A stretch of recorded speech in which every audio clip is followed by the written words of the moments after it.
కొన్ని దినాలుగా సుమారు ఎన్ని నెలలైందో తెలియదు, పేతురు రాసిన పత్రికను మనం ధ్యానం చేశాము. పోయిన వారము ప్రసాద్ చాలా చక్కటి మాటలు ఎఫెసీయులకు రాసిన పత్రిక 4వ అధ్యాయంలో నుంచి సంఘములో మనము దేవుడు మనకిచ్చిన అవకాశాలను ఏ విధంగా వినియోగించుకోవాలి అనే సంగతిని తెలియజేశాడు. అదేవిధంగా నేను ఇంకో పుస్తకానికి వెళ్ళడానికంటే ముందు గత కొన్ని దినాలుగా ఆ, చెప్పాలి అనుకున్న కొన్ని వాక్య భాగాలు ఉన్నాయి. వాటిని ఈ యొక్క ఒక 4-5 వారాల్లో చెప్పడానికి ఇష్టపడతాను. ఎందుకంటే ఇంకొక పుస్తకాన్ని ప్రారంభిస్తే ఇక మళ్ళీ వేరే చోటికి వెళ్ళను, అంటే వేరే ఎక్కడి నుంచి మనము ధ్యానం చేయం. కాబట్టి ఈ కొన్ని ఏప్రిల్ నెలంతా కూడా ఈ కొన్ని ముఖ్యమైన ఏవైతే మనకు అవసరం ఉన్నాయో వాటిని చెప్పడానికి ప్రయత్నం చేస్తాను. నా మనసులో యోహాను రాసిన పత్రిక, యోహాను రాసిన సువార్త, క్షమించండి, యోహాను సువార్త 8వ అధ్యాయంలో నుంచి నా మనసులో ఎన్నో రోజుల నుంచి ఉంది ఈ వాక్య భాగాన్ని నేను మీతో పంచుకోవాలని. పేతురు పత్రిక చెప్పడం ద్వారా మధ్యలో దాన్ని ఆఫ్ చేయడం ఇష్టం లేక అది అయిపోయేంత వరకు నేను వెయిట్ చేశాను. యోహాను రాసిన సువార్త 8వ అధ్యాయము 22 నుంచి మనకు వాక్యాన్ని కొంచెము ప్యాసేజ్ను అక్కడ ఉన్న వాక్య భాగం అంతటిని కూడా దృష్టిలో పెట్టుకొని 21వ వచనం నుంచి నేను చదువుతాను. 21వ వచనం, యోహాను రాసిన సువార్త 8వ అధ్యాయము 21వ వచనం నుంచి దయచేసి నాతో పాటు మీరు చూడండి. మరి ఒకప్పుడు ఆయన, నేను వెళ్ళిపోవచ్చున్నాను, మీరు నన్ను వెదుకుదురు గాని మీ పాపములోనే ఉండి చనిపోవుదురు.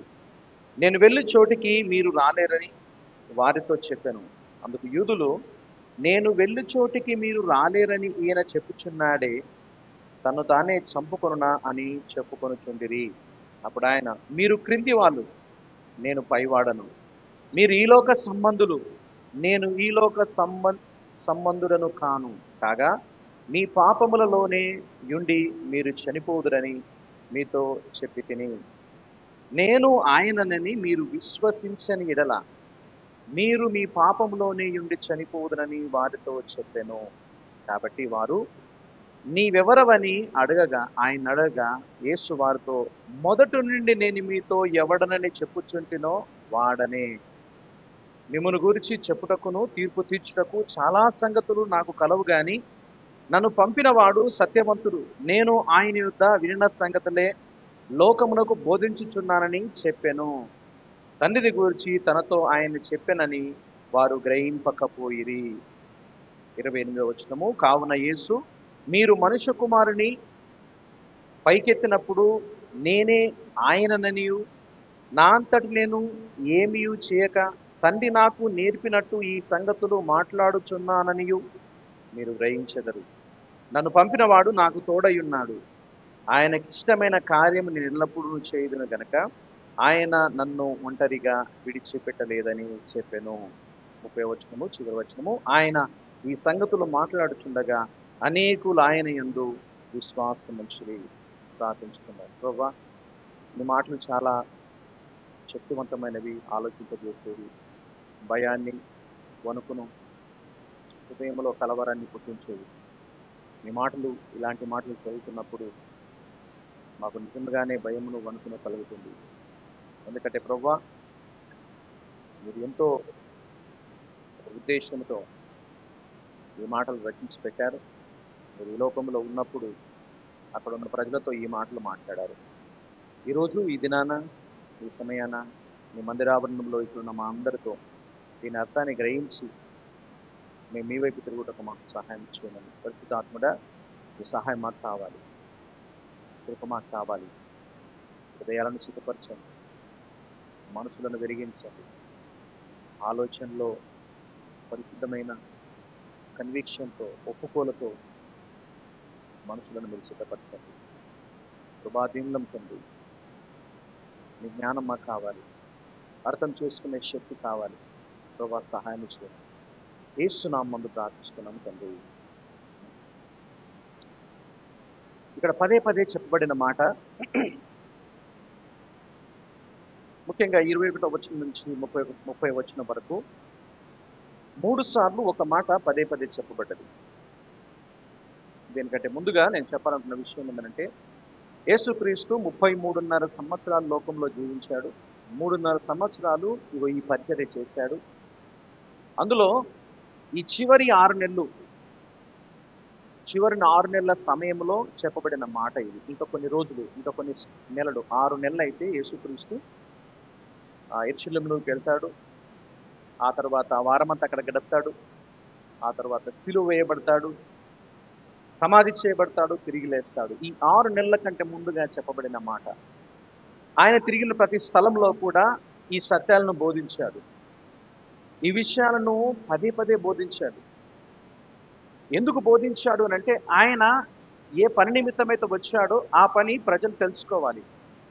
ఆయనే మెస్సయ్య అని, ఆయనే రక్షకుడని, ఆయనే విమోచకుడు అనే సంగతి ప్రజలందరూ తెలుసుకోవాలనే ఉద్దేశంతో మాటల ద్వారా చెప్పాడు, క్రియల ద్వారా చూపించాడు, అద్భుతాలు చేశాడు, రోగులను స్వస్థపరిచాడు, చనిపోయిన వారిని సైతం కూడా లేపాడు.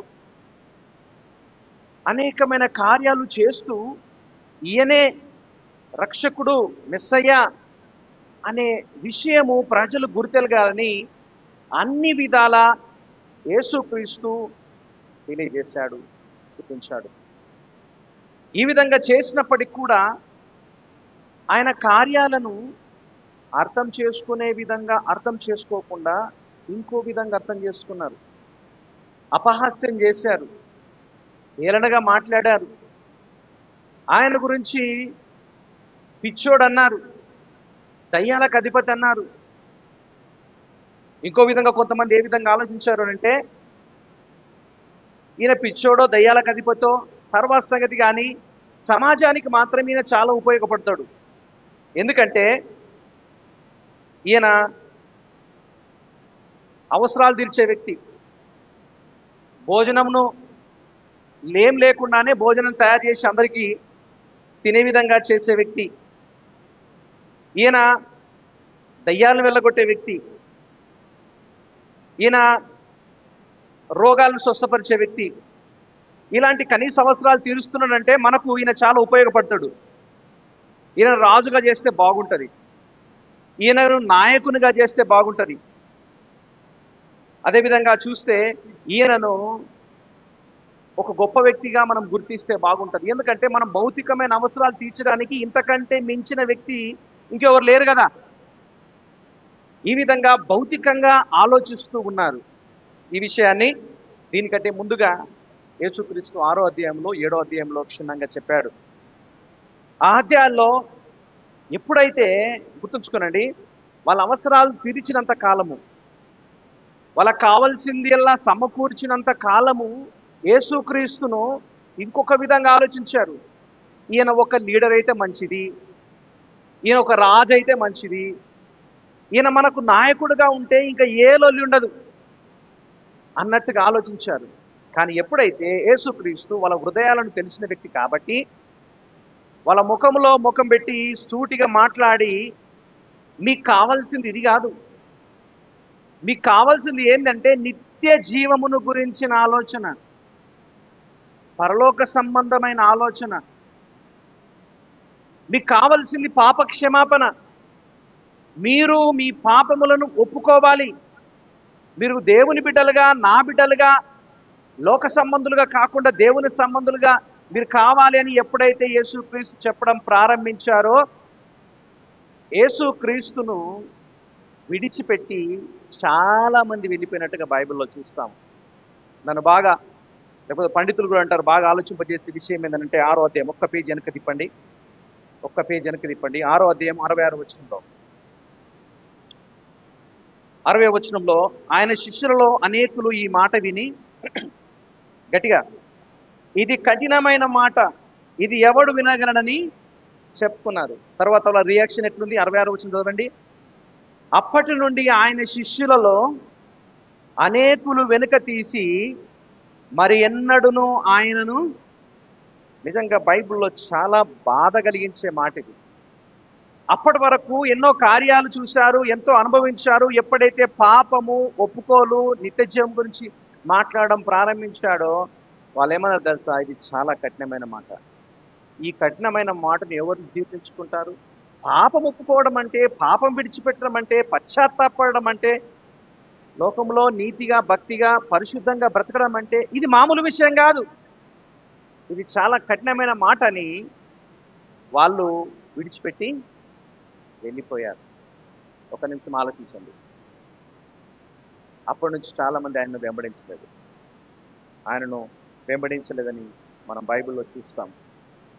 ఈరోజు తీసుకున్న వాక్య భాగంలో నుంచి నేను మీతో చెప్పాలనుకున్న విషయం ఏంటంటే 21వ వచనం నుంచి 31వ వచనం వరకు 30వ వచనం వరకు నరకానికి నడిపించే 4 పద్ధతులు రాసుకోండి. మనుషులను పరలోకం వైపు కాదు, నరకానికి నడిపించే 4 పద్ధతులు, విధానాలు, సూత్రాలు ఈ లోకంలో క్రైస్తవులు పాటిస్తారు. లోకంలో ఉన్న వాళ్లకు అది పెద్ద ఎఫెక్ట్గా ఉండదు. ఎందుకంటే వాక్యంలో చూస్తే వాళ్ళు పోయిన వారంలో చూసాము, అంతకుముందు వారంలో వాళ్ళు భూలోక సంబంధులు కాబట్టి. సైతానుడు గర్జించు సింహం వలె ఎవరిని మినుగురుదా అని ఎవరి కోసం చూస్తున్నాడు? సంఘంలో ఉన్న వాళ్ళ కోసం చూస్తున్నాడు. యేసుక్రీస్తు చెప్తున్న మాట ఏంటంటే 21వ వచనంలో మీ పాపములోనే ఉండి మీరు నశిస్తారు. 24వ వచనంలో మీ పాపములలోనే ఉండి మీరు నశిస్తారు. 24వ వచనము 2వ భాగంలో మీ పాపములో ఉండి మీరు నశిస్తారు. దయచేసి గమనించండి, మీ పాపములోనే మీరు నశిస్తారు. ఎందుకంటే మీరు చూస్తున్నారు, వింటున్నారు, గ్రహిస్తున్నారు, కానీ నిజంగా లోపలికి పోనిస్తలేరు. లోపల నుంచి మార్పు రావడానికి మీకు ఇష్టపడతలే. దయచేసి ఆలోచించండి. దేవుని యొక్క వాక్యాన్ని మనం షేర్ చేస్తున్నప్పుడు కావచ్చు, మాట్లాడుతున్నప్పుడు కావచ్చు, నేను కొంతమందితో మాట్లాడుతున్నప్పుడు, ముఖ్యంగా వ్యక్తిగతంగా కొంతమంది సహోదరులు కావచ్చు, బయట వాళ్ళు కావచ్చు, వాళ్ళు మాట్లాడుతూ ఉన్నప్పుడు వాళ్ళ గురించి, సత్యాన్ని గురించి బోధిస్తున్నప్పుడు ఏదో ఒక చోట ఇగో ఇది క్రైస్తవ విలువలు, ఇవి సత్యము, ఇది దేవుని యొక్క రక్షణ విధానము అని వాళ్ళకి తెలియజేస్తూ ఉన్నప్పుడు వాళ్ళు అంతగా కంఫర్ట్గా ఫీల్ గారు. అప్పుడు నా మనసులో ఒక మాట ఉంటుంది, వీళ్ళు నిజంగానే రక్షణ ముందుకుంటారా, లేకపోతే పాపములోనే ఉండి మరణిస్తారా? కొంతమంది అనారోగ్యంగా ఉన్న వాళ్ళ దగ్గరికి నేను వెళ్తాను, పెద్ద వయసులో ఉన్న వాళ్ళ దగ్గరికి వెళ్తాను, వాళ్ళతో మాట్లాడడానికి ప్రయత్నం చేస్తాను. ఎందుకంటే నా ఆశ, నా ప్రార్థన ఏంటంటే లాస్ట్ ఛాన్స్ అన్న కనీసం వాళ్ళు అందుకుంటారేమో. లాస్ట్గా ఈ మాటలు పొందుకొని వాళ్ళు ఒకవేళ మరణిస్తే పాపములోనే మరణించకుండా దేవుడు వారికి మనస్సునిస్తాడేమో అని నేను ఆలోచిస్తాను. నా ప్రార్థన ఒకటే, ఏ ఒక్కరు కూడా దేవుని సత్యాలు విని, దేవుని సంగతులు విని వారి అవిధేయత వల్ల వారు పాపములో మరణించొద్దు. పాపములోనే మరణిస్తే వారు నిత్య నరకానికి వెళ్తారు. నరకం అనేది యాషామాషి మాట కాదు. అది కేవలము ఎవరో సృష్టించింది కాదు, నేను సృష్టించింది కాదు. పరలోకము వాస్తవము, నరకము వాస్తవము. పరలోకం వెళ్ళేవారు దేవుని బిడ్డరు, పశ్చాత్తాపడే వాళ్ళు, రక్షణ మారు మనసు పొందుకున్న వాళ్ళు, రక్షణ మారు మనసు పొందుకున్నట్టుగా జీవించేవాళ్ళు. ఒకవేళ ఈ సత్యాలు తెలిసి కూడా అపనమ్మకస్తులుగా జీవించి, సత్యాలను తృణీకరించి, నిర్లక్ష్య పెట్టి, ఇగో ఇదే స్టైలు, ఇదే జీవితము, ఇట్లనే మేము బ్రతుకుతాం అనుకుంటే బైబిల్ చెప్తున్న మాట ఏం తెలుసా? నరకానికి వెళ్తారు. మీ పాపములోనే మీరు మరణిస్తారని యేసు ప్రభు చెప్పాడు. సో ఈరోజు చెప్పాలనుకున్న విషయం ఏంటంటే 4 పద్ధతులు. సహజంగా విషయం ఏంటంటే నేను దీన్ని బిల్డప్ చేస్తున్నప్పుడు, దీన్ని మీరు చేస్తున్నప్పుడు ఒక మాట మీరు గుర్తు చేస్తాను. యేసుక్రీస్తు మాట చెప్పినప్పుడు మందిరంలో ఉన్నాడు. 20వ వచనం చూడండి. ఆయన దేవాలయంలో బోధించుచుండగా, ఉందా వినండి, ఆయన దేవాలయంలో బోధించుండగా కానుక పెట్టయి ఉన్న చోట, ఇక తర్వాత సంగతి. ఓకే, ఎక్కడ బోధించిన ఈ మాటలు? దేవాలయంలోకి ఎవరు వస్తారు? యూద సంస్కృతి, పద్ధతులు, విధానాలు పాటించేవారు. అన్యులు రారు. లోకములో ఉన్న యూదులు కాని వారికి అనుమతి లేదు. యూదులు ఎవరు? దేవుని సంబంధులు, దేవుని పిల్లలు, దేవుని మీద ఆధారపడే వాళ్ళు, దేవుడు అంటే గుర్తించే వాళ్ళు. రాను రాను ఏమైపోయిందనంటే వాళ్ళకు గర్వం వచ్చేసింది. మేము దేవుని సంబంధులము, మేమే దేవుని సంబంధులము, ఇక మమ్మల్ని మించిన వాళ్ళు ఎవరు లేరు అన్నట్టుగా ఆలోచించడం ప్రారంభించారు. అలాంటి వారు మందిరంలో ఉన్నారు, దేవాలయంలో ఉన్నారు. దేవాలయంలో ఉన్న వ్యక్తులు ఎవరైతే యూదులుగా ఉన్నారో వాళ్ళకి యేసు ప్రభు చెప్తున్నాడు, మీ పాపములోనే మీరు మరణిస్తారు. ఎందుకనంటే ఈ సత్యాలను మీరు గ్రహించటం లేదు, మార్చుకోవడానికి ఇష్టపడతలే, తిరిగి జన్మించడానికి ఇష్టపడతలే. ఈ 22వ వచనం నుంచి 30వ వచనం వరకు యేసుక్రీస్తు 4 విషయాలు, ఈ 4 పద్ధతులు, 4 విధానాలు నరకానికి నడిపించడానికి తోడ్పడతాయి. అప్పుడైనా ఇప్పుడైనా. ఒక మాట చెప్తాను, నేను జాన్ మెకార్థర్ని ఎక్కువగా అభినందిస్తాను, ఆయన వాక్యాన్ని నేను వింటాను. ఈ వచనాలను 21వ వచనం నుంచి 30వ వచనం వరకు ఆయన 1976వ సంవత్సరంలో ప్రసంగం చేశాడు, 90వ సంవత్సరంలో ప్రసంగం చేసింది, 97వ సంవత్సరంలో ప్రసంగం చేసింది, 2014లో కూడా చేసిండు. నా మాట వినండి, ఇదంతా క్యాల్కులేట్ చేస్తే సుమారు 40 సంవత్సరాలు ఈ వాక్య భాగాన్ని ఆయా సందర్భాల్లో బోధించిండు. ఎప్పుడు కూడా ఆయన థీమ్ మారలేదు, ఆయన అంశం మారలేదు, ఆయన గద్దించిన విధానం మారలేదు. ఆయన అంటాడు ఏంటంటే, ఈ సంఘములో చాలా మంది ఈ విధంగా జీవించి క్రైస్తవులమని చెప్పుకుంటూ జీవించి నరకానికి వెళ్ళిన వాళ్ళు చాలా మంది ఉన్నారు. వాళ్ళ వలె మీకు కాకుండా ఉండాలనే ఉద్దేశంతోనే నేను చెప్తున్నానని ఆయన 76వ సంవత్సరంలో, 90వ సంవత్సరంలో, 97వ సంవత్సరంలో, 2014వ సంవత్సరంలో ఈ వాక్యాన్ని గట్టిగా బోధించాడు. ఇది నాన్న నేను మీతో కూడా ఈ మాటలు చెప్పడానికి నేను ఇష్టపడుతూ ఉంటున్నాను. గమనించండి, దీన్ని 12వ వచనం నుంచి ఆయన డెవలప్ చేస్తూ ఉన్నాడు టీంను, ఈ అంశాన్ని. ఎందుకనంటే 20వ వచనము, క్షమించండి, 23, 26, 29వ వచనంలో యేసు ఎక్కడి నుంచి వచ్చినాడని చెప్పాడు. 21, 22, 28వ వచనంలో ఎక్కడికి వెళ్తున్నానని చెప్పాడు. దానివల్ల తప్పుగా అర్థం చేస్తున్నారు, దాన్ని తర్వాత నేను మిమ్మల్ని మీకు చూపిస్తాను. అంతేకాదు ఆయన తండ్రి ఎవరో చెప్పాడు. 26, 27వ వచనంలో, 38వ వచనంలో చెప్పాడు. ఎందుకనంటే ఈ సంగతులు నా అంతటా నేను బోధిస్తలే, తండ్రి నాకు ఆజ్ఞాపిస్తేనే కానీ నేను నీకు బోధించలేను అని తండ్రిని రెఫర్ చేశాడు. ఆ తర్వాత 23 నుంచి 26వ వచనం వరకు, 38వ వచనం వరకు, 54 నుంచి 55వ వచనం వరకు యేసు క్రీస్తు ఎవరు అని ఆయన నిరూపించాడు. ఎక్కడి నుంచి వచ్చాను, ఎక్కడికి వెళ్తున్నా అని చెప్పాడు, ఎవరు ఆయన తండ్రి అని చెప్పాడు. అంత మాత్రమే కాకుండా ఆయన ఎవరని చెప్పాడు. ఇన్ని గొప్ప సత్యాలు వాళ్ళ ముందు పెట్టినప్పుడు వాళ్ళు ఆయన ఏ విధంగా అర్థం చేసుకున్నారు అని అంటే కంప్లీట్గా డిఫరెంట్గా అర్థం చేసుకున్నారు. దయచేసి గమనించండి, ఈ విషయాలు వాళ్ళు కంప్లీట్గా దాటేశారు, అంత పట్టించుకోలేదు, అంత ఆలోచించలేదు. అయితే యేసుక్రీస్తు వారిని గద్దిస్తున్నాడు. ఏంటంటే మీరు మీ పాపములో నశిస్తారు, మీ పాపంలోనే నశిస్తారు. ఏ విధంగా నరకానికి నడిపించే పద్ధతులు ఈ రోజుల్లో క్రైస్తవులనే వారి మధ్యలో లేకపోతే లోకంలో ఉన్నాయి అని అంటే, మొట్టమొదటిగా నేను చాలా మంచి వ్యక్తిని అనుకుంటే చాలు. మొదటి ఏంటంటే వ్యక్తిగతంగా నేను చాలా నీతిపరులను, నేను చాలా మంచి వ్యక్తిని. అది 21, 22 వచనాల్లో. 21వ వచనంలో ముఖ్యంగా ఆయన అన్నాడు, నేను మీరు పాపంలోనే నశిస్తారని.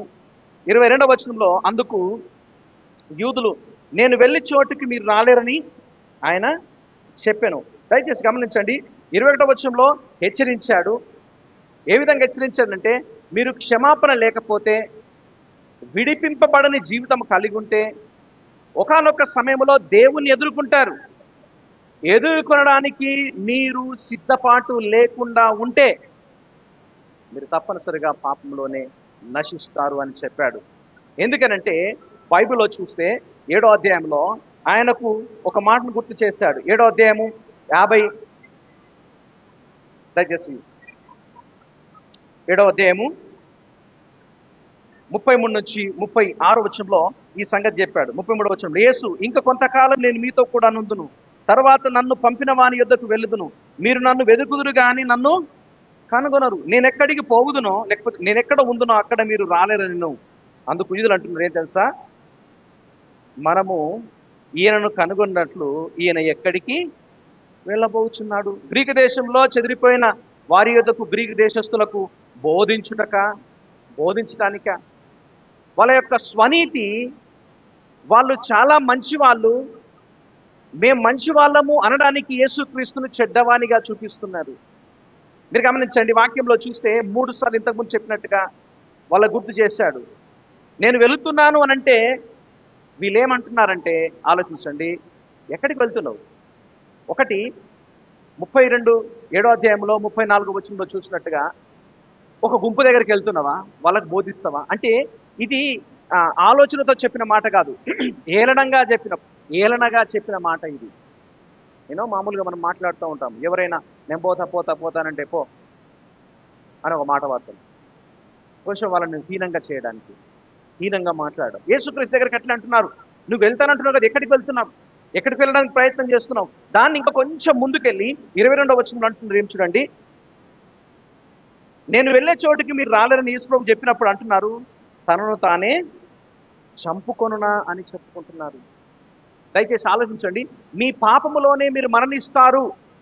ఎందుకంటే మీరు చాలా మంచి వాళ్ళు, మీరు చాలా నీతిమంతులు అనే భ్రమలో ఉన్నారు కదా, మీ పాపంలోనే మీరు మరణిస్తారు. గమనించండి, పాపంలో ఇక 2 విషయాలు గమనించండి. మీరు బైబిల్లో క్లియర్ చూడండి. 21వ వచనంలో పాపములోనే అని ఉంది, అంతేనా? చూసిరా? 24వ వచనంలో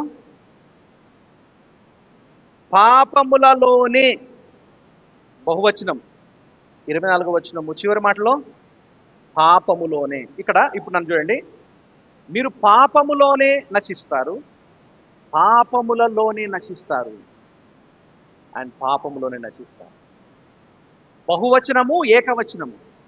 పాపములోనే నశిస్తారు అని అంటే మీరు గమనించండి, వాళ్ళ అజ్ఞానం అనేది ఒక స్థాయికి పోయింది. ఎంతవరకు పోయిందనంటే, పాపము అనే మాట గ్రీకులో అమర్టియా అంటారు. దాన్ని ఎగ్జాక్ట్గా మనం అర్థం చేసుకోవాలంటే టార్గెట్ మిస్ కావడం. నువ్వేదన్నా షూట్ చేసినప్పుడు కావచ్చు, షూటింగ్ అంటే మనకు తెలియదు కానీ, ఏదైనా ఒక రాయి తీసుకొని కరెక్ట్ మనం కొట్టడానికి ప్రయత్నం చేసినాం అనుకో, అనుకున్నట్టుగా ఎక్కడ తగలాలో అక్కడ తగలేదనుకో, దాన్ని ఏమంటాము? మిస్ అయిందని. హమర్టియా పాపం అని అంటే టార్గెట్ మిస్ కావడం. ఇక్కడ ఏం మిస్ అవుతున్నారనంటే, సాక్షాత్తు యేసుక్రీస్తే వాళ్ళ ముందుంటే యేసుక్రీస్తును అర్థం చేసుకోకుండా, అపార్థం చేసుకొని, ప్రభువుగా రక్షకునిగా అంగీకరించకుండా, ఆయన ఉన్నతమైన రాజ్యమునకు చేర్చబడకుండా మిస్ అవుతురు. ఎన్నోసార్లు చెప్పాడు, చాలా సందర్భాల్లో చూశారు, వాళ్ళు అనుభవించారు. 5 రొట్టెలు 2 చేపలు చాలా మందికి భోజనంగా పెట్టినప్పుడు అది వాళ్ళు అనుభవించారు. ఇన్ని గొప్ప కార్యాలు చూసినా కానీ ఈయనను ఏమంటున్నారంటే, ఈయన వెళ్ళిపోతా అంటున్నాడు. ఏడిపోతాడు? 22వ వచనంలో ఈయన చంపుకుంటాడా? ఆలోచించండి, వీళ్ళు మొట్టమొదటిగా మిస్ అయ్యేది ఏమనంటే, యేసు క్రీస్తు రక్షకునిగా, ప్రభువుగా, ఆయన సర్వాధికారిగా గుర్తించకుండా మిస్ అవుతున్నారు. రెండవది ఏంటంటే, దేవుని యొద్ద నుండి శాశ్వతంగా కంప్లీట్గా వేరై నశించబోతున్నారు. దయచేసి గమనించండి, నిత్య జీవమునకు వెళ్ళేవారు యేసుక్రీస్తునందు విశ్వాసం ఉంచేవారు. నిత్య జీవాన్ని నష్టపోయేవాళ్ళు. శాశ్వత జీవము, నిత్య జీవము నష్టపోవడం అంటే కంప్లీట్గా దేవుని నుంచి దూరం కావడము, దేవుణ్ణి ఎరుగను అని చెప్పడము.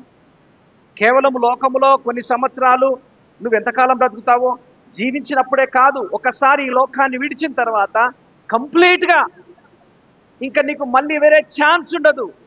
కంప్లీట్గా దేవునికి దూరమై నశించిపోవడం. ఇప్పుడు మళ్ళీ వస్తాను. పాపములలోనే చనిపోదు. పాపములోనే అనే మాట అవిధేయతతో కూడుకున్న భ్రష్టత్వము. ఎప్పుడైతే అవిధేయత, అజ్ఞానం అనేది ఒక స్థాయిలో వెళ్ళిపోతుందో నీ అంత మంచోళ్ళు లేరు అనే భ్రమలోనికి నువ్వు వెళ్ళిపోతావు. నీ అంత నీతిమంతులు ఇంకొకరు లేరు అనే భ్రమలోనికి నువ్వు వెళ్ళిపోతావు. ఈ భ్రమలోనికి వచ్చిన తర్వాత ఈ అజ్ఞానముతో, అవిధేయతతో ప్రారంభమైన పాపము వేరే అనేక పాపాలు చేయడానికి కారణమైంది. అబద్ధం ఆడడానికి, మోసం చేయడానికి భయపడవు. ఇతరుల గురించి అన్యాయంగా మాట్లాడడానికి భయపడవు. నిందించడానికి భయపడవు. దేవుని గురించి చులకనగా చూడడానికి, సంఘం గురించి చులకనగా చూడడానికి, వాక్యం గురించి అజ్ఞానంలో నీకు వెళ్ళిపోవడానికి నువ్వేమాత్రం భయపడవు. కారణం ఏందనంటే నువ్వు మొదటిగా పాపముల్లోనే నశించావు కాబట్టి వేరే పాపములలో నశించడానికి నువ్వేం భయపడవు. అది ఎంతవరకు నడిపిస్తుంది గమనించండి. ఎంతవరకు నడిపిస్తుందనంటే వాక్యంలో చూస్తే వాళ్ళ అజ్ఞానం ఎంత దూరం పోయిందనంటే 22వ వచనంలో అంటారు యూదులు. 22వ వచనం ఏమంటుంది తెలుసా? నువ్వు చంపుకుంటావా అంటే ఏంది? నిన్ను నువ్వు సూసైడ్ చేసుకుంటావా? నేను వెళ్ళే చోటికి మీరు రారు అనంటే యూదులకున్న ఒక భ్రమ ఏందనంటే మేమందరం యూదులము, దేవుని బిడ్డలం కాబట్టి మేము ఎట్లా ఉండి బ్రతికినా చనిపోయినా మేము పరలోక రాజ్యం పోతాము, మాకు పరలోక రాజ్యంలో పర్మనెంట్ రిజర్వేషన్ ఉంది, మేమైతే అక్కడికి పోతాము. నువ్వు అక్కడికి రావేమో. బహుశా నువ్వు అక్కడికి రావలేవనంటే నిన్ను నీవు సూసైడ్ చేసుకుంటున్నావేమో. గుర్తుంచుకోండి, యూదుల్లో ఉన్న కాన్సెప్ట్ ఏంటంటే, ఆలోచన ఏంటంటే సూసైడ్ చేసుకునే వాళ్ళు నరకానికి వెళ్తారు. నరకంలో ఒక చిన్న కంపార్ట్మెంట్ ఉంటుందంట. వాళ్ళ ఆలోచన ప్రకారము జోసిఫస్ అనే ఒక యూద విద్వాంసుడు చెప్పిన మాట ఏంటంటే నరకంలో ఒక కంపార్ట్మెంట్ ఉంటుందంట. ఆ కంపార్ట్మెంట్ చాలా బ్లాక్గా నల్లగా ఉంటుందంట. ఆ నల్లగా నరకంలోనికి వెళ్ళేవారు ఎవరనంటే సూసైడ్ చేసుకుంటారంట. యేసుక్రీస్తును ఎంతగా దిగజార్చి మాట్లాడుతున్నారు అనంటే ఈయన రక్షకునిగా గుర్తించడమే కాదు, ప్రభువుగా గుర్తించడమే కాదు, తృణీకరించడమే కాదు, అలా గుర్తించకుండా ఆయన ఏమంటున్నారంటే నువ్వు సూసైడ్ చేసుకొని చనిపోతావా, ఇలాంటి భయంకరమైన నరకంలోనికి వెళ్తావా అని యేసుక్రీస్తు గురించి వాళ్ళు తప్పుగా మాట్లాడుతున్నారు. గుర్తుంచుకోండి, ఇది హీనమైన జోక్, ఇది చాలా కఠినమైన మాట. వాక్యంలో చూస్తే ప్రభువు పదే పదే ఈ విషయాన్ని గురించి తెలియజేశాడు. ఎందుకనంటే వాళ్ళే స్వనీతి పరులు, వాళ్ళే మంచి వాళ్ళు, వాళ్ళే గొప్పవాళ్ళు, వాళ్ళు చాలా జ్ఞానవంతులు అనే భ్రమలో ఉన్నారు కాబట్టి వాళ్ళ నీతిని చూపించడానికి యేసుక్రీస్తును ఏలనగా చూపిస్తున్నారు. యేసుక్రీస్తు సూసైడ్ చేసుకుంటాడు అని వాళ్ళు అంటున్నారు. గుర్తుంచుకోండి, యేసుక్రీస్తు సూసైడ్ చేసుకోడు. యోహాను సువార్త 10వ అధ్యాయము 17-18లో చూస్తుంటాడు. ఇప్పుడు చూడకండి, నా ప్రాణాన్ని పెట్టడానికి తిరిగి తీసుకోవడానికి నాకు అధికారం ఉంది.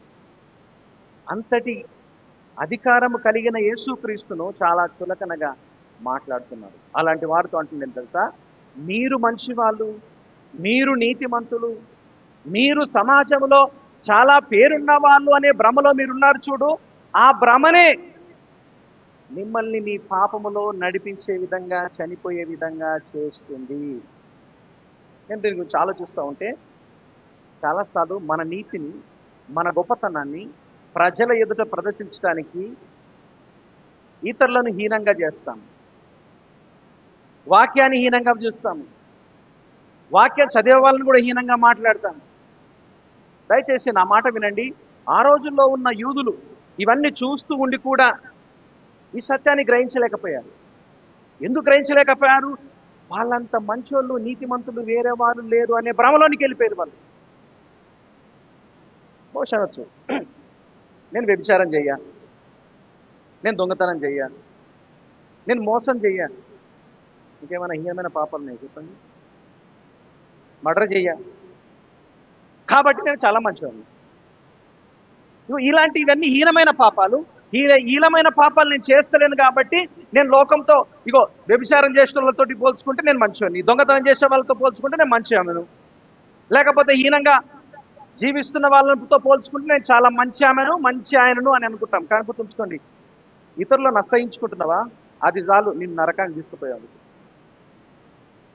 ఇతరుల గురించి చెడ్డగా మాట్లాడుతున్నావా, అది చాలు నిన్ను నరకంలోనికి నడిపించడానికి. ఇతరులను చిన్న చూపు చూస్తున్నావా? సంఘాన్ని చిన్న చూపు చూస్తున్నావా? ఇంకొంచెం క్లోజ్గా వస్తా. బైబిల్ స్టడీ అని అంటే చిన్న చూపు చూస్తున్నావా? ప్రార్థనలు అంటే చిన్న చూపు చూస్తున్నావా? ఎందుకు చిన్న చూపు చూస్తున్నావు అని అంటే, నేను మంచి ఆమెను, నేను నీతిమంతురాలను, నేను నీతిమంతుననే భ్రమ నీకున్నది కాబట్టి ఆ భ్రమ ఒక్కటి చాలు నేను నరకానికి తీసుకుపోవడానికి. వాళ్ళలో ఉన్న పాపాన్ని కత్తిపుచ్చడానికి యేసుక్రీస్తును దయ్యం పట్టిన వాడని హీనంగా మాట్లాడుతున్నాడు. సూసైడ్ గుర్తుంచుకోండి, సూసైడ్ అనే మాట నేను ఇంతకుముందు చెప్పినట్టుగా యూదులలో చాలా హీనమైన మాట. యేసుక్రీస్తు గురించి అంటున్నారు. వారి నీతి పనులు గుర్తుంచుకోండి, కొన్నిసార్లు మనం చేసే పద్ధతులు ఇవే మనల్ని చాలా నీతిమంతులము, గొప్పలం అనుకుంటాము. ధర్మశాస్త్రాన్ని పాటిస్తున్నారు, వాళ్ళు ఆచారాలు పాటిస్తున్నారు, సబ్బత్ దినాన్ని పాటిస్తున్నారు, పండుగలు పాటిస్తున్నారు. గుర్తుంచుకోండి, ఇవి దేవుని దగ్గర ఎక్కడ కూడా నీతిమంతులుగా వారిని తీర్చలేవు. అందుకని యేసు ప్రభు కొంచెం ముందుకెళ్ళి యోహాను మత్తయి సువార్త 7వ అధ్యాయం 20వ వచనం అన్నాడు, శాస్త్రుల నీతి కంటే, పరిసయ్యుల నీతి కంటే మీ నీతి అధికము కాకపోతే మీరు పరలోక రాజ్యంలో చేరరు. శాస్త్రుల నీతి ఏంది? ఆదివారం గుడికి పోతే చాలు. పరిసయ్యుల నీతి ఏంది? రోజుకు అధ్యాయం చదివితే చాలు. సదుకాయులు ఇంకా వాయుధంగా ఉన్న వీరందరి యొక్క నీతి ఏంటంటే కొన్ని ఆచారాలను బట్టి ఇస్తే చాలు, కొన్ని విషయాలను మనము చేస్తే చాలు. ఇవన్నీ కూడా ఇలా చేస్తే ఇక మనం పరలోక రాజ్యం వెళ్ళినట్టే. గుర్తుంచుకోండి, అవి నడపవు నిన్ను. ఆ సాంప్రదాయాలు, ఆ నీతి కార్యాలు బైబిల్ స్పష్టంగా చెప్తుంది దేవుని దృష్టిలో ఎలాంటివంట? మురికి గుడ్డల వంటివి. అనగా ఇవి నిన్ను నీ పాపములోనే, నీ అవిధేయతలోనే, నీ అజ్ఞానంలోనే చనిపోయే విధంగా చేస్తాయి, కానీ నిన్ను దేవుని రాజ్యంలోనికి నడిపించవు. యేసుక్రీస్తు ఈ లోకంలో ఆయన నీతిని, రాజ్యాన్ని, పరలోక సంబంధమైన విషయాలను తెలియజేయడానికి వచ్చాడు. ఆ సత్యాన్ని వాళ్ళు తెలుసుకోమన్నాడు.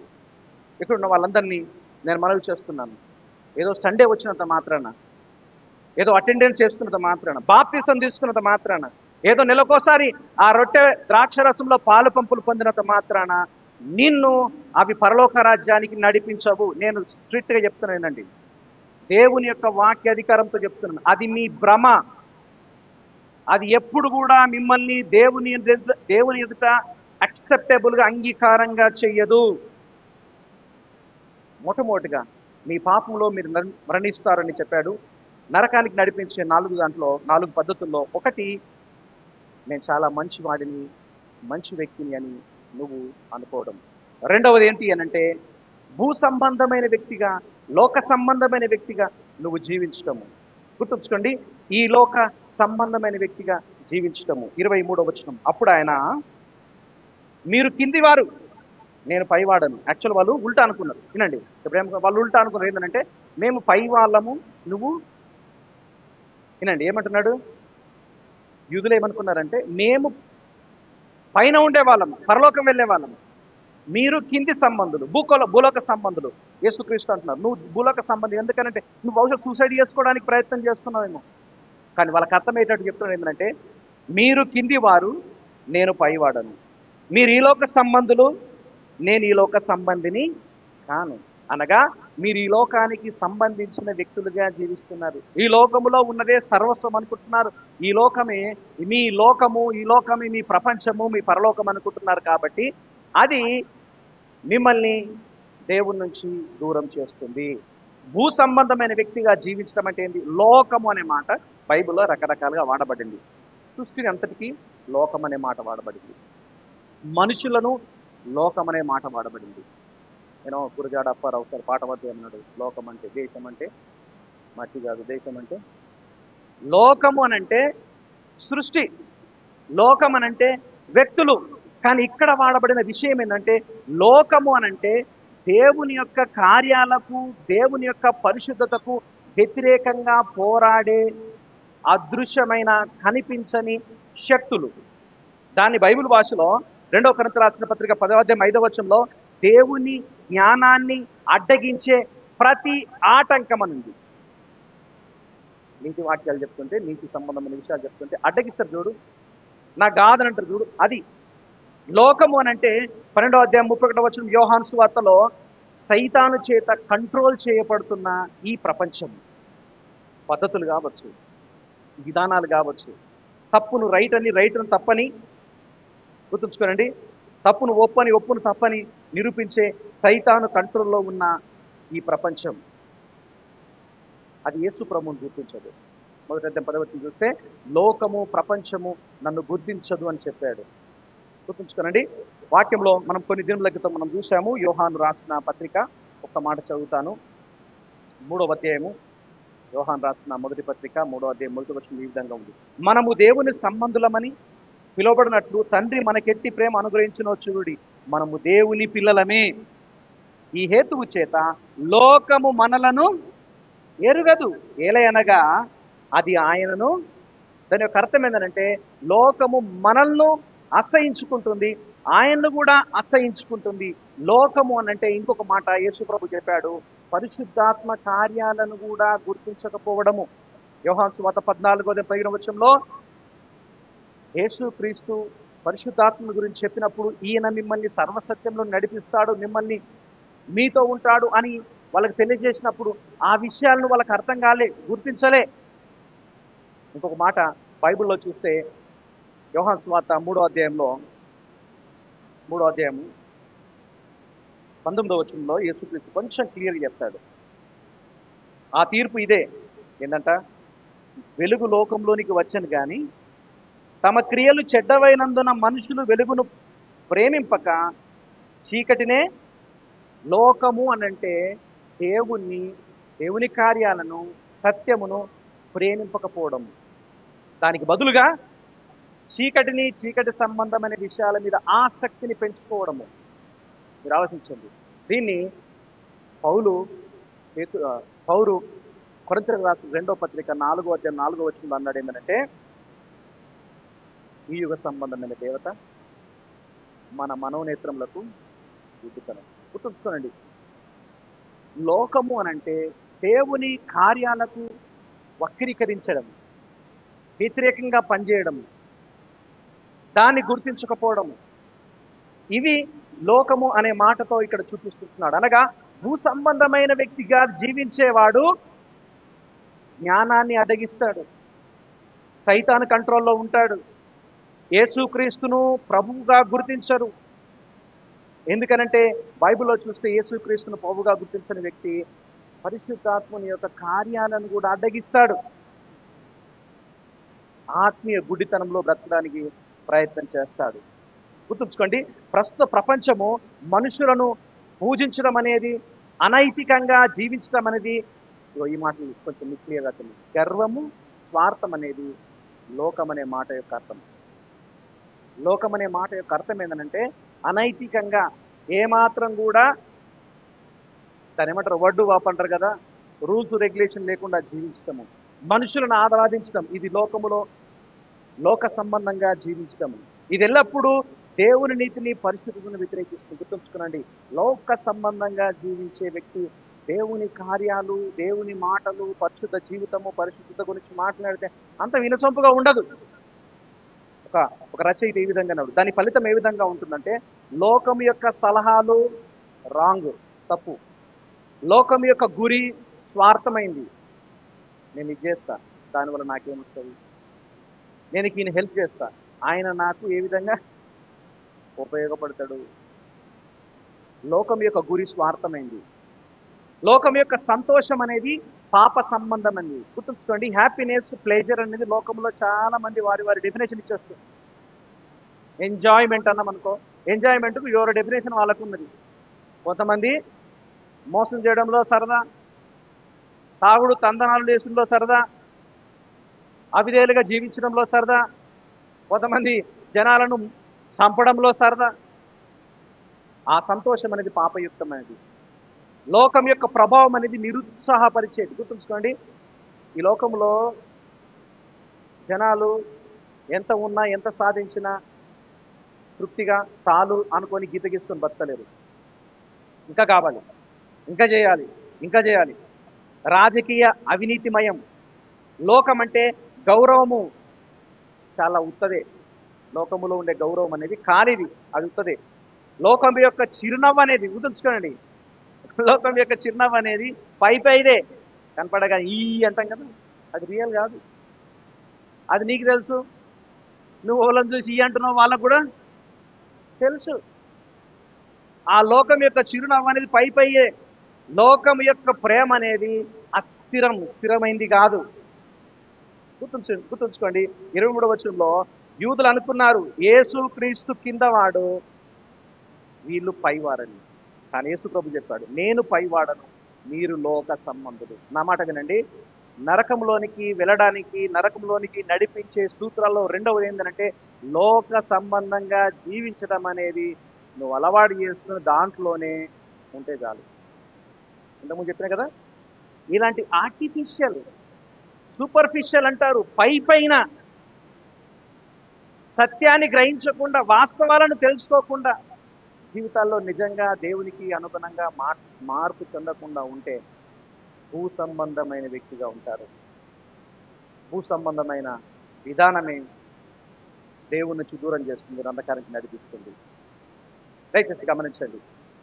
మొట్టమొదటిగా నేను చాలా మంచివాడిని, మంచి ఆమెను, మంచి వ్యక్తిని అనుకుంటే చాలు, అది నీ నరకానికి నడిపిస్తుంది. రెండవది, భూ సంబంధమైన, లోక సంబంధమైన వ్యక్తిగా జీవించి నిన్ను నువ్వు హ్యాపీగా ఉంచుకుంటే చాలు, అది నరకానికి నడిపిస్తుంది. మూడవదిగా, దేవునిపై నమ్మకం లేకపోవడం, విశ్వాసం లేకపోవడం. మంచి వ్యక్తిని అనిపించుకోవడము కాదు, భూ సంబంధమైన వ్యక్తిగా అనిపించుకోవడం అనేది కాదు. అంతేకాదు, నమ్మకపోవడం కూడా దేవుని నుంచి నిన్ను దూరం చేస్తుంది. 21వ వచనం చెప్పినట్టుగా మీరు మీ పాపంలోనే నశిస్తారు. ఇక్కడ ఏమంటున్నాడు 23వ వచనంలో, 24వ వచనం క్షమించండి. కాగా మీ పాపములలోనే మీరు చనిపోదురని మీతో చెప్పి తిని, నేను ఆయనని మీరు విశ్వసించినట్లా మీరు పాపములోనే ఉండి చనిపోదురు. దయచేసి ఇక్కడ ఈ మాట మీరండి, చాలా పవిత్రమైన పదం. నేను ఆయనను అనే మాట చెప్తున్నాడు. అంటే ఆ మాటను రిపీట్ చేసి ఏమంటుండంటే, నేను ఆయనను అనే మాట ఎందుకు చెప్తున్నాడు, దానికంటే ముందు చాలా విషయాలు చెప్పాడు. ఆయనను, ప్రభువును, దేవుణ్ణి. దీన్ని కరెక్ట్గా ఒరిజినల్ లాంగ్వేజ్లో యావే, యెహోవా అని అర్థం ఇచ్చే మాట. మోసే 3వ అధ్యాయం నిర్గమకాండం 14వ వచనంలో ఆయన మాట్లాడినప్పుడు దేవుడు అంటాడు, నేను ఉన్నవాడను, అనగా నేను ఆయననే, రక్షకునే అని యేసు ప్రభు గుర్తు చేస్తున్నాడు. కానీ ఈ విషయాన్ని వాళ్ళు గుర్తించడం లేదు. యేసును దేవునిగా వాళ్ళు గుర్తిస్తలేదు. గుర్తుంచుకోండి, దేవునిగా గుర్తించకపోవడం అనేది చాలా పాపం. వీళ్ళకున్న అన్బిలీఫ్, నమ్మకం లేకపోవడం, విశ్వాసం ఉంచకపోవడం అనేది దేవుని యొక్క వాక్య విరుద్ధము. సరే, మరి యేసుక్రీస్తును ఏ విధంగా నమ్మాలి, ఏ విధంగా మనం గుర్తించాలి? దయచేసి ఆలోచించండి. దీనికి పెద్ద సూత్రాలు అవసరం లేదు. యేసుక్రీస్తును సరిగా గుర్తించడం అనేది వాళ్ళు చేయని పని. నేను నేనంటే వాళ్ళు గుర్తించలే. తర్వాత మళ్ళీ అడుగుతారు, మరి యేసుక్రీస్తుని ఏ విధంగా గుర్తించాలి? ఏది మనల్ని పరలోక రాజ్యం నడిపిస్తుంది? ఏది మనం దేవునితో సమాధాన పరుస్తుంది, దేవుని దగ్గర నీతిమంతులుగా చేస్తుంది అని అంటే, దయచేసి వినండి, యేసుక్రీస్తు యొక్క దైవత్వాన్ని, మానవత్వాన్ని మనం కంప్లీట్గా నమ్మాలి. ఆయన త్రిత్వములో ఒక వ్యక్తి, తండ్రి, కుమార, పరిశుద్ధాత్మలో ఆయన ఒక వ్యక్తి. ఆయన ఈ లోకములోనికి రాక మునిపే దేవుడుగా ఉన్న వ్యక్తి. సమయాన్ని బట్టి, కాలమును బట్టి, కాలం పరిపూర్ణమైనప్పుడు ఆయన మానవుడిగా లోకంలోనికి వచ్చాడు. ఎలా వచ్చాడు? ఒక మరియ ద్వారా, ఒక కన్య ద్వారా. ఆయన ఒకవేళ మనలాగా సహజంగా లోకంలోనికి వచ్చి ఉంటే మనకు, పాపులకు ఆయనకు తేడా లేదు. దాంట్లో ఒక ప్రత్యేకతగా ఆయన కన్య మరియకు జన్మించాడు. కన్య మరియకు జన్మించడం అనేది నువ్వు నమ్మాలి. అది చాలా మ్యాటర్, అది చాలా ముఖ్యమైనది. ఎందుకంటే ఆయన కన్యకు జన్మిస్తేనే ఆయన జీవితం అంతా కూడా పవిత్రంగా ఉంటుంది. జీవించడంలో కూడా ఆయన పవిత్రత కనపరిచాడు. ఎక్కడ కూడా పాపం చేయలేదు, ఎవరిని కూడా దూషించలేదు, పాపాన్ని సహించలేదు. నాలో పాపం ఉన్నదని ఎవరైనా నిరూపించగలరా అని యేసు ప్రభు స్పష్టంగా చెప్పాడు. నా మాట వినండి, ఆయన త్రిత్వంలో ఉన్న వ్యక్తిని నమ్మాలి. ఆయన ఈ లోకంలోనికి రాక ఉనిపే దేవుడు అనే సంగతి నువ్వు నమ్మాలి. ఆయన కన్య మరియకు జన్మించినాడు అనే సంగతి నువ్వు నమ్మాలి. ఆయన పాపము లేనివాడుగా జీవించినాడని నువ్వు హృదయపూర్వకంగా విశ్వసించాలి. ఇంకో విషయం గుర్తుంచుకోండి, ఆయన ప్రాయశ్చిత్త బలిగా మరణించాడు. ఓకే, పవిత్రమైన బలియాగముగా ఆయన ఇచ్చాడు. పాత నిబంధనలో బలియాగం చేయాలి అంటే, బలి చేయాలి అంటే ఆరోగ్యంగా ఉండాలి జంతువు. ఇంకోటి ఏంటంటే ఎలాంటి కల్మషం లేకుండా ఉండాలి. నిష్కలంకమైన గొర్రె పిల్లగా ఆయన ప్రాణాన్ని అర్పించాడు, సిలువలో మరణించాడు. ప్రాయచిత్త బలి అనేది చాలా ఇంపార్టెంట్. ప్రాయచిత్త బలి అని అంటే నాకు బదులుగా నా స్థానంలో నా కొరకు నా పాపములు తీసివేయటానికి, నన్ను దేవునితో సమాధానపరచడానికి, ఆయన ఎదుట నన్ను పవిత్రునిగా చూడడానికి, మళ్ళీ పాపిగా కాదు, ఆయన నా కొరకు మరణించినాడని మనం నమ్మాలి. సమాధి చేయబడ్డాడు, స్పృహ కోల్పోలే, క్షమించడానికి చనిపోయాడు, స్పృహ కోల్పోలే, సమాధి చేయబడ్డాడు. సమాధిలో నుంచి 3వ దినమున ఆయన మృత్యుంజయుడిగా లేచాడు. ఆ సంగతిని నమ్మాలి. గుర్తుంచుకోండి, ఒకవేళ ఈ సంగతి కానీ నమ్మకపోతే ఇందులో చెప్పబడిన విషయాల్లో గుర్తుంచుకోండి, నేను చెప్పినట్టుగా ఆర్డర్గా మీరు నమ్మకపోవచ్చు, ఆర్డర్గా మీరు చెప్పకపోవచ్చు, నమ్మాలి. ఒకవేళ దీన్ని కాకుండా నువ్వు వేరే ఉద్దేశముతో యేసు క్రీస్తుని కానీ నువ్వు నమ్మినట్లయితే, అవసరాలు తీర్చేవాడు, కేవలము ఇదే అని అదే అని నమ్మితే, బైబిల్లో చాలా చంకా ఉంది. యేసు క్రీస్తును కొంతమంది మిస్రిప్రజెంట్ చేసిరు. దాని అర్థం ఏంటంటే చెప్పాల్సిన విధంగా, చూపించాల్సిన విధంగా చూపించలే. అందుకనే గలతీయులు రాసిన పత్రికలో 1వ అధ్యాయం 8-9 వచనంలో అంటాడు, ఈ సువార్త కాకుండా, యేసు క్రీస్తు సువార్త కాకుండా మరి ఏ సువార్త మీకు ప్రకటించిన వాడు, చెప్పండి, శాపగ్రస్తుడు అవునుగాక. యేసు క్రీస్తు గురించి నీకు, నాకు, మనకందరికీ సంపూర్ణమైన అవగాహన ఉండాలి. ఆ ఉంటేనే నువ్వు దేవుని బిడ్డవు, దేవుని సంబంధివి అని మనం గుర్తుంచుకోండి. కొంతమంది వాళ్ళ ఊహల్లో, వాళ్ళ ఆలోచనలు యేసుక్రీస్తుని గురించి నమ్మారు. ఒకనొక దినం వచ్చింది, ప్రభు అన్నాడు, ప్రభు అని పిలిచేవాడు, నేను స్వస్థత చేసిన, నీవెవరు నాకు తెలియదు. దయ్యాలను వెళ్ళగొట్టినా, నీవెవరు నాకు తెలియదు. 7వ అధ్యాయం మత్తయి సువార్త 23వ వచనంలో చాలా భయంకరమైన మాట బైబిల్లో వ్రాయబడింది, మీరెవరో నేను ఎరుగను. దయచేసి గమనించండి, ఒకవేళ ఆ దినమున దేవుని దగ్గర ప్రభు అనే సంఘానికి పోయినా, వాక్యాన్ని విన్నా, సందాలు ఇచ్చినా, మస్తు కష్టపడ్డా, ఇవన్నీ ఏం పనిచేయాలి. నువ్వు యేసుక్రీస్తు దగ్గర పశ్చాత్తాపడ్డావా, క్షమాపణ పొందుకున్నావా, ఆయనను నీ రక్షకునిగా, నీ ప్రభువుగా, నీ అధికారిగా ఆయనను గుర్తించినవా, ఆ గుర్తింపు మాటలే నిన్ను దేవుని దగ్గర నీతిమంతునిగా తీరుస్తుంది, దేవుని రాజ్యంలో స్థానము సంపాదిస్తుంది. గుర్తుంచుకోండి దయచేసి. మొట్టమొదటిగా నువ్వు నరకానికి వెళ్ళాలంటే నేను చాలా మంచివాణ్ణి, మంచి వ్యక్తిని అనుకుంటే చాలు. రెండవదిగా భూ సంబంధమైన ఆశలతో, భూ సంబంధమైన వ్యక్తిగా నువ్వు జీవిస్తే చాలు, అది నేను నరకానికి తీసుకొని పోతుంది. నెంబర్ 3, యేసు క్రీస్తు గురించి బైబిల్లో ఉన్నట్టుగా నువ్వు అర్థం చేసుకోకుండా నీ ఇష్టానుసారంగా అర్థం చేసుకుంటే చాలు, అది నేను నరకానికి తీసుకొని పోతుంది. నెంబర్ 4, నువ్వు నరకానికి వెళ్ళడానికి, అనగా దేవుని యొక్క సన్నిధి కంప్లీట్గా దేవుని నుంచి తొలగిపోవడానికి ఇంకొక కారణం ఏంటంటే ఉద్దేశపూర్వకంగా నిర్లక్ష్యం చేయడం. ఉద్దేశపూర్వకంగా నిర్లక్ష్యం చేయడం నరకానికి నడిపించే మరొక విధానం ఏంటంటే ఉద్దేశపూర్వకంగా నిర్లక్ష్యము చేయడం. దయచేసి 25వ వచనం నుంచి చివరి వరకు చెప్తా ఉంటాడు యేసుక్రీస్తు ఏమనంటే, ఇంత చెప్పినా కానీ, ఇన్ని విషయాలు చూపించినా కానీ 25వ వచనంలో మళ్ళీ వచ్చి అడుగుతారు. ఏమని తెలుసా? కాబట్టి వారు నీవెవరు ఏమన్నాడు, మళ్ళీ ఏమన్నారు, అసలు నీవెవరు. యాక్చువల్ చెప్పాలంటే దీన్ని తెలుగులో చాలా మర్యాదగా ఉంది, ఇంగ్లీష్లో కూడా మర్యాదగానే ఉంది, కానీ ఒరిజినల్ లాంగ్వేజ్లో చూస్తే అసలు నీ గురించి నువ్వేమనుకుంటున్నావయ్యా అన్నట్టుగా ఉన్నదట. మేము నరకానికి వెళ్తాము, మేము మా పాపంలో మరణిస్తాము, మేము దేవుని దగ్గర ఎలాంటి స్థలం మాకు లేదని నువ్వు పదే పదే చెప్తున్నావు చూడు, అసలు ఈ మాటలు చెప్పడానికి నీవెవడవయ్యా అని యేసుక్రీస్తు గురించి యేసుక్రీస్తును క్వశ్చన్ చేస్తున్నారు. ఇది చాలా స్ట్రాంగ్ స్టేట్మెంట్. గుర్తుంచుకోండి, ఈ వచనాన్ని చాలా మంది పండితులు డిఫికల్ట్ ప్యాసేజ్గా లేకపోతే చాలా కఠినమైనదిగా వీళ్ళు గుర్తిస్తారు. ఎందుకనంటే ఇక్కడ అన్నాడు, వాళ్ళ మాటకు నీవెవరు అన్న మాటకు ఆయన ఆన్సర్ ఇస్తూ ఏమన్నాడంటే, ఆయన అన్నాడు ఏమని యేసు వారితో, మొదట నుండి నేను మీతో నేనెవడని చెప్పుచుంటునో, దాని అర్థం ఏంటంటే మొదటి నుంచి నేను నన్ను గురించి ఏం పరిచయం చేసుకుంటున్నానో, ఏం చెప్తున్నానో అదే మళ్ళీ మళ్ళీ మారుస్తలే, మళ్ళీ మార్చడానికి అవకాశం లేదు. నేను ప్రారంభం నుంచి చెప్తున్నాను. యాక్చువల్ చెప్పాలంటే దీన్ని చాలా డిఫికల్ట్గా మనుషులు ఆలోచిస్తారంట. కొంతమంది పండితులు అంటారు అసలు నేను చెప్తున్న విషయం ఏంది అని. మనం సింపుల్గా అర్థం చేసుకుందాము. 6వ అధ్యాయం 64వ వచనంలో మొదటి నుంచి ఆయన నమ్మిన వాటినే బోధిస్తూ ఉన్నాడు. అంత మాత్రమే కాకుండా మొదటి నుంచి ఉన్న శిష్యులు ఆయనను వెంబడిస్తూ ఉన్నారు.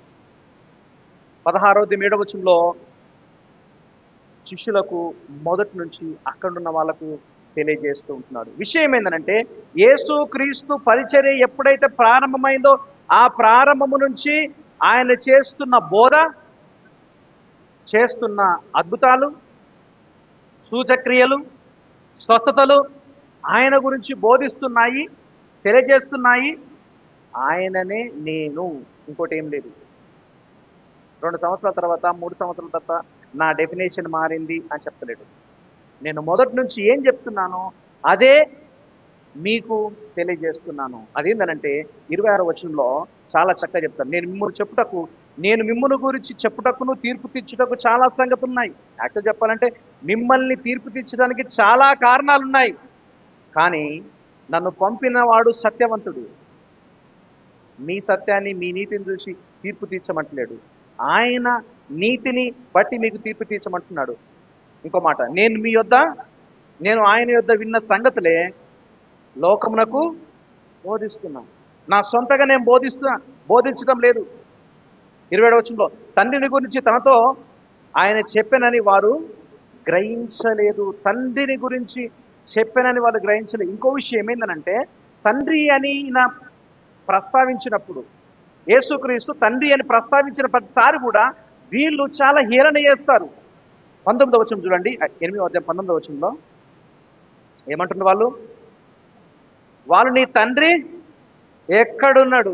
నిజం చెప్పాలంటే ఇప్పుడు నన్ను చూడండి, యేసుక్రీస్తు మరియా యోసేపులకు పెళ్లి కాకముందే పుట్టిండు కదా. ఇది వీళ్ళు ఒక అడ్వాంటేజ్గా తీసుకుంటారు. అసలు తండ్రి మీ తండ్రి ఎవడయ్యా? మీకు అర్థమవుతుందా? నా తండ్రి అనగా ఆయన పరలోకమందున్న తండ్రిని రెఫర్ చేస్తూ ఉంటే భూలోకంలో నీకు అసలు లేనే లేదు, ఈ అడ్రస్సే లేదు అన్నట్టుగా ఆయన్ను అవమానపరుస్తున్నారు. గుర్తుంచుకోండి, బుద్ధిపూర్వకంగా, ఉద్దేశపూర్వకంగా యేసుక్రీస్తును వారు నిర్లక్ష్యం చేస్తూ ఉన్నారు. గుర్తుంచుకోనండి, ఉద్దేశపూర్వకంగా నిర్లక్ష్యం చేస్తే అది నిన్ను నరకానికి నడిపిస్తుంది. యూదులు ఈ సంగతి తెలుసు, కానీ ఉద్దేశపూర్వకంగా ఆయన అవమానపరచాలని, ఆయనను హేళన చేయాలని పదే పదే ఈ మాటలను ఆయనతో చెప్తూ ఉంటున్నారు. నా మాట వినండి. దానికి యేసుక్రీస్తు రెస్పాన్స్ 28వ వచనంలో, కావున యేసు మీరు మనుష్య కుమారునికి పైకెత్తబడినప్పుడు నేనే ఆయననియు నా అంతటి నేను ఏమీ చేయక తండ్రి నాకు నేర్పినట్టు ఈ సంగతులను మాట్లాడుచున్నానని మీరు గ్రహిస్తారు. ఒకానొక దినం వస్తుంది. ఇప్పుడు గ్రహించరు. ఒకానొక దినం వస్తుంది, అప్పుడు గ్రహిస్తారు. దీని యొక్క అర్థం ఏంటంటే అక్కడున్న వారు ఒక రోజున మారు మనసు పొందుతారని కాదు దాని ఉద్దేశము. మారు మనసు పొందిన వాళ్ళైనా, మారు మనసు పొందని వాళ్ళైనా ఒకానొక దినమున తప్పనిసరిగా యేసుక్రీస్తును కళ్ళారా చూస్తారు. విషయం ఏంటంటే కొంతమంది నరకంలో నుంచి చూస్తారు, కొంతమంది పరలోకంలో నుంచి చూస్తారు. నరకంలో నుంచి చూసేవారు పళ్ళు కొరుకుతూ, ఏడుస్తూ, మొత్తుకుంటూ, బహు భయంకరమైన యాతనలో, బాధనలో ఉండి ఆయనను, బైబిల్లో ఉంది కదా, పళ్ళు పటపట కొరుకుతున్న దాని అర్థమైంది సంతోషంతోనా? ఆయన్ను వ్యతిరేకించి వ్యతిరేకించి వ్యతిరేకించి కఠినమైపోయారు కాబట్టి నేను పైకెత్తబడినప్పుడు, అనగా శిలువ మరణం పొందినప్పుడు కొంతమంది చూస్తారు, తండ్రి కుడిపార్శ్వమున కూర్చున్నప్పుడు ప్రతి ఒక్కరు కూడా చూస్తారు. అందుకని యేసు ప్రభు ఈ విషయాన్ని గురించి పౌలు భక్తుడు ఫిలిప్పీయులకు రాసిన పత్రిక 2వ అధ్యాయంలో నుండి, ప్రతి వాని మోకాలు యేసు క్రీస్తు నామములో వంగునట్లు, ప్రతి వాని నాలుక ఆయన, చెప్పండి, ప్రభువని ఒప్పుకొన్నట్లు, అన్నిటికంటే పై నామము, పై స్థానము, ఉన్నతమైన స్థానము యేసుక్రీస్తుకు దేవుడిచ్చాడు. ఈ విషయాలు వింటున్నప్పుడు నీకు నాకు భయం కలగాలి. ఈ లోకంలో ఉన్నప్పుడు ఆయన ఏ విధంగా చూస్తున్నామో ఒకానొక సమయం వస్తుంది, ఆయనను ఇంకో స్థలం నుంచి చూడాల్సి వస్తుంది. నేను ఒక భక్తుడు ఈ విధంగా దీని గురించి వాక్యం చెప్తూ, యేసు ప్రభు చెప్పినప్పుడు నవ్విరంట, ఆ తర్వాత చనిపోయారంట, ఏడవడం స్టార్ట్ చేశారంట. అర్థమవుతుందా? మీరు ఆలోచించండి. ఆయన చెప్పినప్పుడు they laugh, they die and they cry. వాళ్ళు నవ్విర్రు, హేళన చేసిర్రు, పాపములో మరణించిర్రు, నరకానికి వెళ్ళిపోయి యాతన పడుతున్నారు. ప్రియ దేవుని బిడ్డారా, నేను ఒక మాట గుర్తు చేస్తాను. యేసు క్రీస్తు సత్యాలు చాలా గొప్పవి. నరకం గురించి బైబిలు పదే పదే ప్రస్తావన చేస్తుంది. నేను మంచోన్ని, నేను మంచామెను, నా అంత బాగా ఎవరు లేరనే భ్రమలో ఉంటే అది వాస్తవం కాదు, అది నేను నరకానికి నడిపిస్తుంది. ఇంకో భయంకరమైన సత్యం ఏంటంటే, భూ సంబంధమైన వ్యక్తిగా, ఆత్మ సంబంధమైన వ్యక్తిగా జీవించకుండా భూ సంబంధమైన ఈ లోకం విషయాల్లో బాగా ఇన్వాల్వ్ అయిపోయి నీ జీవితం కొనసాగిస్తే అది నిన్ను నరకానికి నడిపిస్తుంది. మూడవదిగా, నరకానికి తీసుకుని వెళ్ళే ఇంకో పద్ధతి ఏంటి అని అంటే అన్బిలీఫ్, తప్పుగా అర్థం చేసుకోవడం, నమ్మకపోవడము. యేసుక్రీస్తును నమ్మే విధంగా, బైబిల్ చెప్పిన విధంగా నువ్వు నమ్మకపోవడము, అది నేను నరకానికి నడిపిస్తుంది. నరకానికి నడిపించే ఇంకోటి ఏంటంటే ఉద్దేశపూర్వకంగా నువ్వు నిర్లక్ష్యం చేయడం. గమనించండి, కొన్ని పద్ధతులు, కొన్ని విధానాలు, సమయం చాలా అయిపోయింది, కొన్ని పద్ధతులు, కొన్ని విధానాలు మనము విడిచిపెట్టడానికి ఇష్టపడము, మార్చుకోవడానికి ఇష్టపడము. ఎందుకనంటే అవి చాలా ఇబ్బందిగా ఉంటాయి. బైబిల్లో చెప్తున్న మాట ఏంటంటే వాటిని విడిచిపెట్టేనే కానీ సువార్త సత్యం యొక్క, పరలోక రాజ్యం యొక్క విధానాన్ని గురించి నీకు పూర్తిగా అర్థం కాదు. అవి విడిచిపెట్టమే నీ జీవితంలో, నా జీవితంలో దేవుని రాజ్యాన్ని నడిపించడానికి అవి ఉపయోగపడతాయి. కనుక ఈ సమయంలో యేసుక్రీస్తు అక్కడ ఉన్న వారితో చెప్పినట్టుగా, మీ పాపములోనే మీరు మరణించరు, మీ పాపములలోనే మీరు మరణిస్తారు, మీ పాపములోనే మీరు మరణిస్తారని 3 సార్లు ప్రభు చెప్పాడు. పాపములో మరణించడము ఏ విధంగా, నరకానికి వెళ్ళడానికి ఏ విధంగా అంటే, మొట్టమొదటిగా నువ్వు, నేను చాలా మంచోళ్ళమనే భ్రమలో ఉండదు. రెండవదిగా, భూ సంబంధమైన వ్యక్తులంగా పూర్తిగా ఈ లోకానికి అంకితమైపోవద్దు. మూడవదిగా, దేవుని గురించి, యేసుక్రీస్తు గురించి సరి అయిన విధంగా నమ్మాలి. నాలుగవదిగా, ఉద్దేశపూర్వకమైన నిర్లక్ష్యం నుండి మనం బయటికి రావాలి. అప్పుడే దేవుని రాజ్యంలో మనము ఉండడానికి స్థానం ఉంటుంది. ఈ మాట చెప్పినప్పుడు చివరిగా మాట చెప్పి ముగిస్తాను. 30వ వచనం. ఆయన ఈ సంగతులు మాట్లాడుచుండగా ఏం చేశారంట? యాక్చువల్లీ చదివినప్పుడు నాకు అనిపించింది చాలా మార్పు కలిగింది మన లైఫ్లో అని అనుకున్నాను. 2వ అధ్యాయంలోకి రండి. 2వ అధ్యాయం 23వ వచనం. ఆయన పస్కా పండగ సమయమున యెరూషలేములో ఉండగా, ఆ పండుగలో అనేకులు ఆయన చేసిన సూచక్రియలను చూచి ఏమనుంది? ఆయన నామమందు విశ్వాసం ఉంచారు. రియాలిటీ ఏంటంటే 24వ వచనంలో, అయితే యేసు అందరినీ ఎరిగినవాడు గనుక ఆయన తన్ను వారి వశమున చేసుకోలేదు, ఆయన మనుష్యుని అంతర్యమును ఎరిగినవాడు. 25వ వచనంలో, గనుక ఎవడునూ మనుషుని గురించి ఆయనకు సాక్ష్యం ఇవ్వనక్కర్లేదు. యాక్చువల్గా ఆయన ఎందుకు విశ్వాసం ఉంచినగానే ఆయన ఉప్పొంగిపోలేదు. ఎందుకు తెలుసా? వీళ్ళ విశ్వాసం అనేది పైనే ఉంది అనే సంగతి ఆయన గ్రహించి.